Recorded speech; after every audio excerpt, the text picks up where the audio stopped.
सारे स्टार्स से हर कोई मिलना चाहता है, उसके करीब जाना चाहता है, उसके साथ एक सेल्फी भी कराना चाहता है। आप लोगों को जिसको भी रूबरू देखना है प्लीज़ यहाँ आइए, विजिट कीजिए, अपना टाइम स्पेंड कीजिए, उनके साथ फोटो क्लिक्स करिए, प्रॉप्स के साथ खेलिए।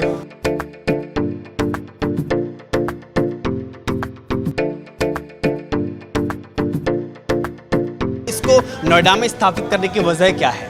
कि हमें लगा था कि यहाँ पर ज़्यादा लोग आ पाएंगे। नमस्कार, मैं हूं केशव मालान और आप देख रहे हैं खबर इंडिया। अपने चहेते नेता से, अपने चाहे वो फिर फिल्मी हस्ती का कोई सुपरस्टार हो या फिर वह क्रिकेटर क्यों ना हो, लेकिन अपने चहेते सुपरस्टार से हर कोई मिलना चाहता है, उसका दीदार करना चाहता है, उसके करीब आना चाहता है। लेकिन आज हम आपको ऐसे ही शख्सियत से हर किसी से रूबरू कराएंगे, मुलाकात कराएंगे और मौका देंगे उनके साथ एक सेल्फी करने का। तो इसीलिए हम आज पहुंचे हैं नोएडा के मैडम तुसाद संग्रहालय सेक्टर 18 स्थित। आइए और आज घुमाएंगे और दिखाएंगे इस कैंपस के साथ में। आप देख सकते हैं एक ओपन ये सामने काउंटर है जिसमें प्रवेश करने के लिए आपको शुल्क देना होगा। एक टिकट कितने रुपए का हो? सर एक टिकट जो है हमारा अडल्ट का टिकट है 960 का, और जो बच्चे रहेंगे उनका टिकट रहेगा 760 रुपये का। शुक्रिया, तो thank you, please enjoy sir.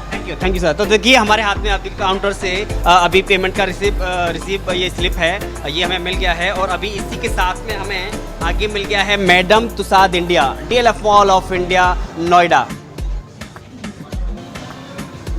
तो इस संग्रहालय में यानी कि मैडम तुसाद के संग्रहालय में एक क्विज भी रखा है। देखिए पर्दे के पीछे के सवालों का एक क्विज रखा है। अगर यहाँ पर कोई आकर के क्विज खेलना चाहता है तो क्विज हिंदी इंग्लिश दोनों इसमें दिया गया है, तो आप क्विज भी खेल सकते हैं। अच्छा, इस खास बात यह है कि इसमें यह भी थोड़ा सा बताया गया है कि आखिर यह सब बनाया कैसे, किस तरह से निशानी ली गई उनकी, तो उसका हाथ कैसे लिया जाता है। देखिए सरदार वल्लभ भाई पटेल का जैसे कि फ़ोटो और उनका किस तरह से बनाया गया है। आगे मुझे लग रहा है कि ये भी आप देखेंगे कि मोदी, देखिए मोदी जी का चेहरा कि किस तरह से पहले उनको चेहरे में डाला गया और उसके बाद उनका जो रंग है, कलर है, बाल है, चश्मा है, यानी कि इसमें हाफ हाफ करके दिखाया गया है। और आप देख सकते हैं मोदी का किस तरह से ये पहले तैयार किया गया है। और इस बॉडी स्ट्रक्चर भी इसमें दिखाया गया है कि किस तरह से लंबाई के साथ में ये रॉड लगी हुई है, अंदर ये रखा हुआ है, हाथे बाजू ये सब रखा गया है, लगाया गया है कि किस तरह से इसको पूरा फ्रेम में लाया जाता है। देखिए मैं इधर ये दिखाना चाहूँगा आपको कि इस पूरे संग्रहालय में केवल मोदी जी का यहाँ इस स्क्रीन के माध्यम से दिखाया गया है कि हमने किस तरह से उनका नाप लिया है और किस तरह से उनका हमने फ़ोटो क्लिक किया है और उसके बाद में इसको किस तरह से उतारा गया है। देखिए जब नाप लेते हुए का इसमें तस्वीरें दिखाई गई हैं। रियल हेयर मतलब असली जो बाल हैं उनके सैंपल्स लिए गए हैं, चेहरे के नाप ली गई है, उसका कलर का वो लिया गया है। तो इन्हें हर उसमें बारीकी से लेना और उसके बाद फिर उसे अब उसके बाद में फिर कुछ इस तरीके की PM मोदी की प्रतिमा यानी कि जो एक मॉम की जो बताई जाती है कि ये मॉम से बनाया गया है। अंदाज रहता है हमारे देश के प्रधानमंत्री जी का कि कहीं भी जाते हैं तो हाथ जोड़ करके अभिवादन करना और स्वीकार करना। उनके जूते और जो उनकी चूड़ीदार पायजामी है, उसके बाद में जो सामान्य तौर पे कुर्ता जो पहनते हैं, लंबा कुर्ता पहनते हैं और उसके ऊपर कोटी, उनको कभी आपने शायद बिना कोटी के कम ही देखा होगा।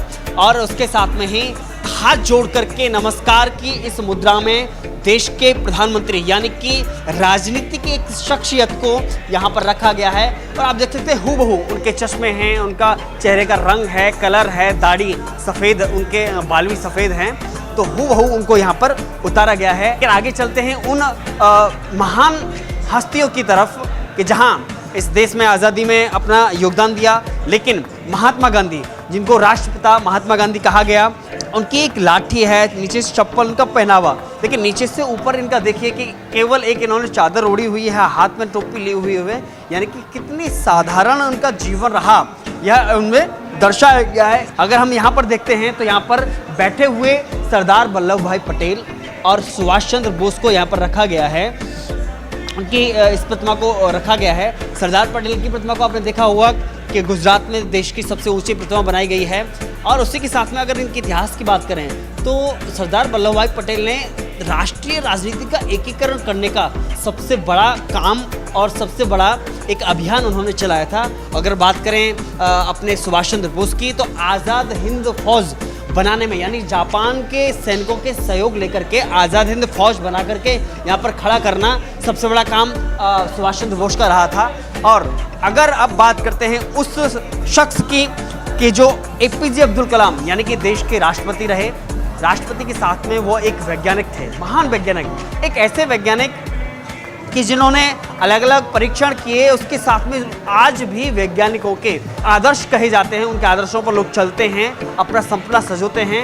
लेकिन राष्ट्रपति के रूप में उन्होंने, हालांकि इनको मिसाइल मैन कहा जाता है, अपना एक अंदाज था उनका बालें रखने का, यानी कि लंबे लंबे बाल रखने का।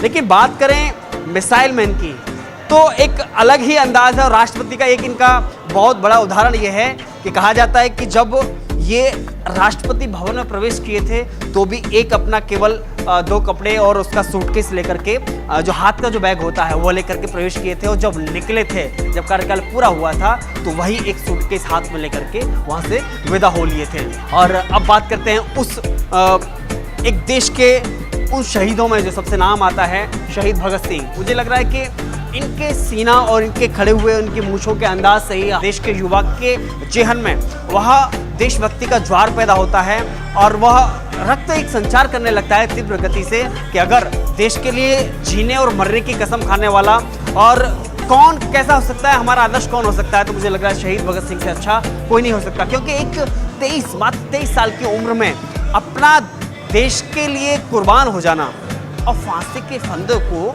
आसानी से चूम करके हंसते हंसते कुर्बान हो जाना, यह सिखाया।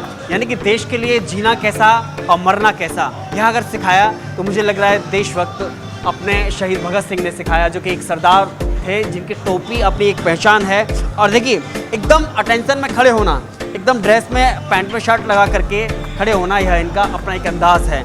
तो मैडम तुसाद की इस संग्रहालय में सबसे पहले फुरफुरी नगरिया में आपका स्वागत है। तो आप देख सकते हैं इसमें सबसे पहले उन बच्चों के पसंदीदा शो मोटू पतलू, देखा होगा बड़े बच्चे उसके प्रशंसक हैं। इसमें आप सबसे पहले मोटू पतलू से इस मुलाकात कराई गई है। इस संग्रहालय के अंदर इसकी प्रतिमा इनमें बनाई गई है, जिसके हाथ में एक बड़ा सा समोसा है। संग्रहालय में जगह दी गई है तो वो हैं कॉमेडियन बादशाह कपिल शर्मा। द कपिल शर्मा शो आपने देखा ही होगा और मुझे लग रहा है ज़्यादातर लोग परिवारों में इसको देखा जाता है। और उन्होंने एक अलग पहचान बनाई। शायद पहली बार ऐसा हुआ कि जब एक यहाँ व्यक्तिगत तौर पर एक अपना शो लेकर के आए। कॉमेडियन शो के साथ में जो पहचान बनाई गई वो द कपिल शर्मा शो से इन्होंने पहचान बनाई। द कपिल शर्मा का इसमें जगह दी गई है। आप देख सकते हैं कि हूबहू आपको लगेगा कि शायद वो सामने से किसी प्रोग्राम को होस्ट कर रहे हैं। उसी तरह की उनकी ड्रेस है, अंदाज है, लंबाई है, बॉडी का जो फिगर है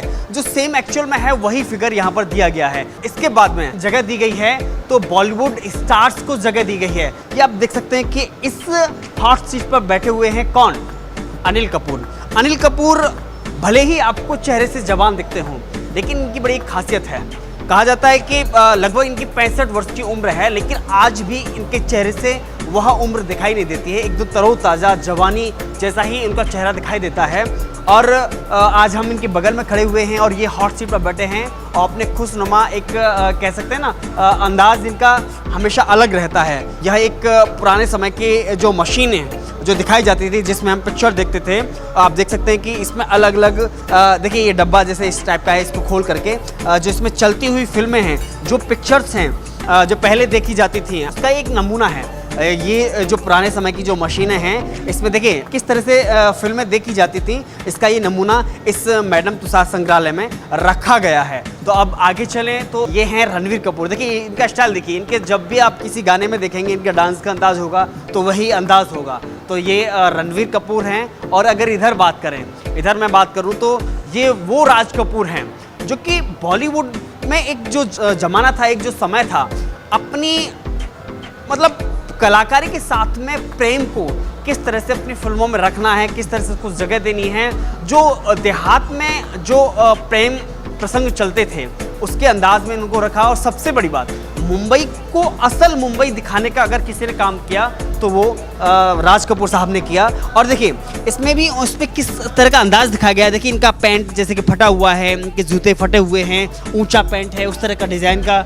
और एक साधारण व्यक्ति किस तरह से सुपरस्टार बनता है ये राज कपूर साहब ने दिखाया है। ये हालांकि किरदार का एक हिस्सा है कि लकड़ी में ऊपर पीछे गठरी बंधी हुई है और सर पर टोपी पहनकर वो निकले हुए हैं। यानी कि अपने समय में देखिए प्रशंसक यहाँ पर आते हैं, तो प्रशंसक अगर कोई आते हैं तो यहाँ पर कैप भी संग्रहालय में रखा गया है कि कैप पहन करके अपने अंदाज से इनके साथ में फ़ोटो करा सकते हैं। हालांकि हम इनसे बातचीत नहीं कर सकते, लेकिन उनके साथ फ़ोटो कराने का अवसर शायद हर किसी को ना मिला हो। लेकिन आज आप राज कपूर साहब के साथ में संग्रहालय में आकर के फ़ोटो भी करा सकते हैं। अगर बात करें मधुबाला की, ये मधुबाला वही मधुबाला हैं। मैं चाहूँगा कि एक बार मधुबाला 50 के दशक की बात करें तो मधुबाला एक ऐसी सुपरस्टार और सुप्रसिद्ध अभिनेत्री रही हैं। अगर बात करें इनकी कि उस समय की सबसे महंगी अभिनेत्रियों में मधुबाला का नाम आता है। और आज भी अगर किसी अभिनेत्री से जब पूछा जाता है कि आपकी फेवरेट अभिनेत्री कौन है